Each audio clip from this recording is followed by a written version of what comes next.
સુરતમાં સ્થાનિક સ્વરાજ્યની ચૂંટણીનો પ્રચાર પૂરજોશમાં ચાલી રહ્યો છે ત્યારે સુરતની શાન એવા સુરત મહાનગરપાલિકાની સ્થાનિક સ્વરાજની ચૂંટણીમાં રત્ન કલાકારોમાં નારાજગી જોવા મળી હતી। રત્ન કલાકારો દ્વારા જુદી જુદી માંગ કરાઈ છે।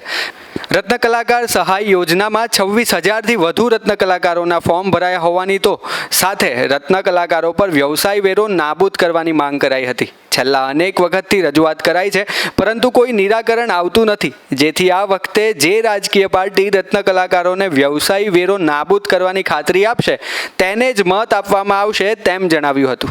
મારું નામ છે Bhavesh Nag, diamond worker union vice president. હાલની અંદર સ્થાનિક સ્વરાજની ચૂંટણી ચાલી રહી છે।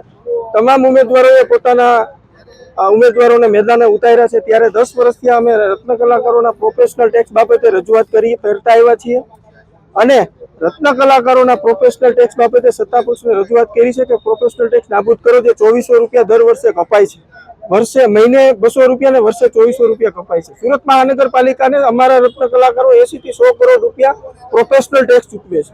બીઆરટીએસ બસ દર વર્ષે 100 કરોડનું નુકસાન કરે છે। તો જે રત્ન કલાકારો જે નુકસાન કરે છે એ રત્ન કલાકારોમાંથી તમે ઉઘરાવાની વજહ આ જે સ્કીમ બેહાડી છે ખૂબ જ નિંદનીય છે। 3 વર્ષ ત્યાં મંદી છે, 80 રત્ન કલાકારોએ આત્મહત્યા કરી છે, કોઈ પરિવારને આર્થિક સહાય મળી નથી।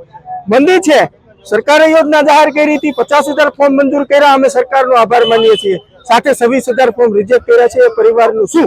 એટલે આ વખતે રત્ન કલાકારો એ જ પાર્ટીને વોટ આપશે જે પાર્ટી વ્યવસાય વેરો નાબૂદ કરશે અને આ વખતે રત્ન કલાકારોની સાથે વાત કરતા એવું જણાય છે પરિવર્તનના મૂડમાં છે।